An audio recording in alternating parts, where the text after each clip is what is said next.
I really love dogs. I think they're so awesome. They're so sweet. Well, most of them are. They can be so friendly, so loyal. I just love petting a soft, fuzzy dog. Oh, they just can make my day.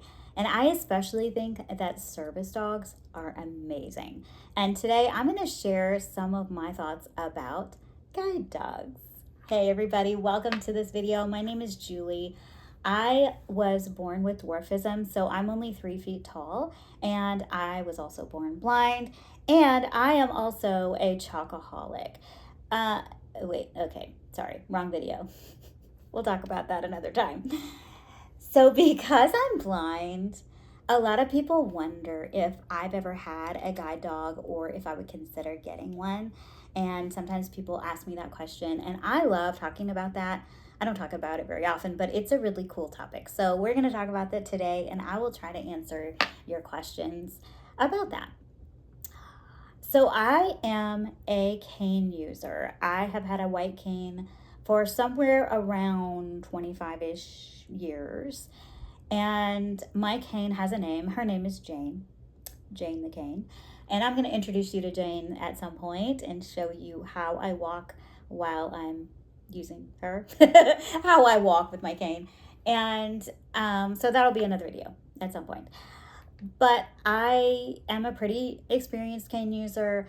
But I also will walk with someone. Anytime I leave my house, I have my cane with me, but I'm also with somebody that I know, and I'm typically holding someone's hand because for me, that is the safest idea.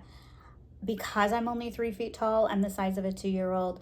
So if I'm in a place that has other people, especially a crowd, I can get stepped on very easily, or people don't see me and they might run me over accidentally, whatever. So it's usually safest for me to hold somebody's hand, especially if I'm in an environment that I'm not super familiar with and I don't really know where I'm going. It just is very helpful for me to have somebody I can hang on to and they can kind of help guide me. So that's my typical routine when I leave the house. But as I'm walking with that person, I will have my cane in my right hand and I'm using it as I walk so that I can tell, oh, there's a step, and then this is how high up I need to step to get up on the curb, or this is the threshold to get you through the door, whatever. My cane is still very helpful for me, and I use it every time I leave my house. So, yeah, thus far for the last 20 whatever years, I have been a cane user. But I have thought about getting a guide dog too. Like I said, I love dogs and I love the idea of having a guide dog. I actually took a class several years ago to learn all about guide dogs. I took this class through what used to be known as Hadley School for the Blind. They have now changed their name and their website. If you're interested, though, feel free to check it out if you're someone who's visually impaired and you'd like some info on resources and independent living skills and stuff. Hadley is a really great resource. So it's www.hadley, which is spelled HADLEY, helps, HELPS.org. That's their new website. And they have all kinds of cool things you can check out there. So I do recommend them. But back in the day, they used to have courses that you could take, like an actual class with assignments and a teacher and all that kind of stuff. And it was like a distance education thing for a while. They used to send you stuff in the mail and you'd send your assignments through the mail. It was pretty cool. But nowadays they do it differently. But I took an online class with them and it was all about guide dogs. That is my trip all the way around Robin Hood's Barn, I can't talk, to tell you. I took a class about guide dogs and it was so cool. I loved reading all about them. It was so neat to learn about the training that guide dogs go through. It was just amazing. And then reading about the training that a person has to do when they get a guide dog and they are a guide dog handler is kind of what they call them. So it was really, really neat to learn about that and to see everything that goes into that process, both for the dog and for the person. And it kind of gave me an interesting perspective about it because, I would say a lot of us maybe, I'm going to just speak for myself. it used to be when I would think about a guide dog or a service dog, like if hear about one on TV or you see somebody in real life who has one, it's just easy, at least for me, it's easy to be like, oh, how cool, that guide dog or service dog, they can do magic things. They can do so many cool things, and they make this person's life so much easier, and they just, wow, look at all the cool things they can do. And it's true, they really do amazing cool things. But at the same time, there are a lot of things to consider if you're going to make that decision and actually get a dog. There are things that you may not have thought of before. It's a big commitment because you're not just getting like a robot to help you, you're actually getting an animal. And the animal takes a lot of work and care, and it's a commitment. And I have decided for myself right now that having a guide dog isn't the best option for me or for the dog for various reasons. And I'm going to share some of those reasons for you right now. One reason is that right now, in my normal routine, I don't really go places just on my own independently. I'm always with somebody else that I trust who is helping to guide me and get me where I need to go. And part of that is because I am so small.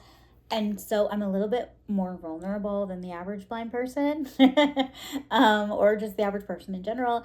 I don't ever just call an Uber and go in an Uber somewhere all by myself. It's not an idea that I've really ever been comfortable with. And I think most of the people who love me would also say, ooh, don't do that. It's dangerous to just go in a stranger by yourself somewhere.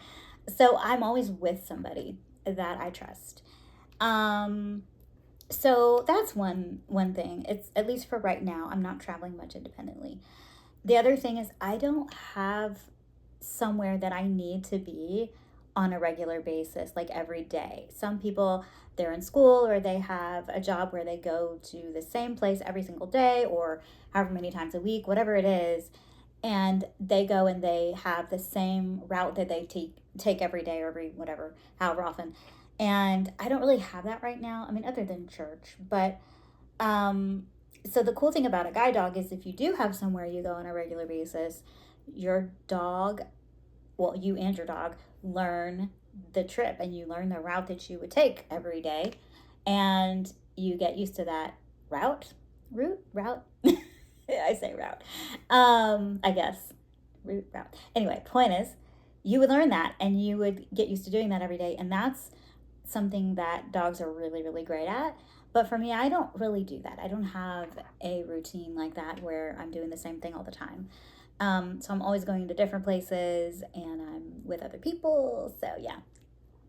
Another thing that might be hard for me is that I don't walk long distances very well because I'm so short. And sometimes I get tired easily when I'm walking a long way, or I might even have some joint pain. And so it would be very hard for me to care for a dog that needs to go on regular walks. Especially guide dogs, they need to get their exercise and they need you to keep working with them regularly so that they don't, I don't know what I'm trying to say. They can stay sharp, they can continue to do what they need to do, and you keep making sure that they remember their training and they're doing the things that they've learned. If you don't work with them consistently, then you might have some trouble. And especially if they're a bigger dog, they need their exercise. And I can't commit to walking very far every day with a dog. And then speaking of the dog size, most guide dogs are pretty big and I am very small. So it would be a challenge for me to learn how to walk with and work with a dog that is bigger than me. Unfortunately, they don't usually train teacup poodles to be guide dogs or Maltipoos. Wouldn't that be great? They're typically bigger breeds. So I do know if I researched and looked around, there might be a school that might be able to help me with that, and maybe they could find a smaller breed that would work with me. But right now, I'm not really researching it, so I don't know. But I know it is a possibility, but in general, guide dogs tend to be bigger. So those are my reasons at the moment that I don't have a guide dog and I'm not really considering one. But I do think they are so amazing. I have several friends that have guide dogs, and it is so beautiful to see their relationship. They're really like guide dogs and their handlers can have such a great, amazing bond, and they can work well together as a team. It's incredible. Absolutely.